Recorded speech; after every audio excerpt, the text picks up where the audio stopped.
अस्सलाम वालेकुम व्यूअर्स, मां या नवीद आई मुझे यूट्यूब ते तव्हांजी भली कार। अॼु आऊं सबक ॿुधाईंदुसि। फर्स्ट सबक मुंहिंजो आहे त सिहत ऐं सफ़ाई। सिहत जे संभाल रखणु तमामु ज़रूरी आहे। चवंदा आहिनि त जीउ ख़ुशि त जान ख़ुशि, तंदुरुस्ती हज़ार नेमतुनि जे बराबरि आहे। सिहतमंद माण्हू केतिरा ई कम करे पंहिंजे खानदान, मुल्क ऐं क़ौम लाइ कारतूं साबित थींदो आहे।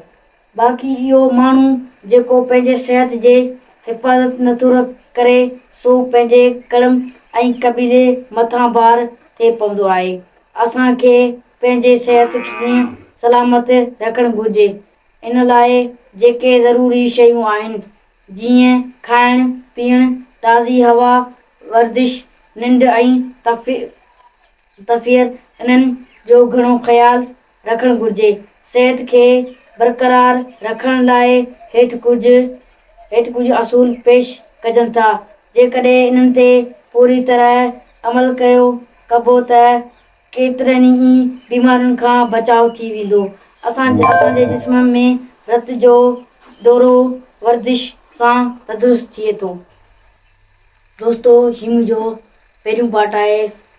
इन करे तव्हांखे मुंहिंजे यूट्यूब चैनल खे सब्सक्राइब कयो। इन सिहत ऐं वधीक सिहत जे बारे में ॿुधाईंदुसि। त हाली अल्लाह हाफ़िज़।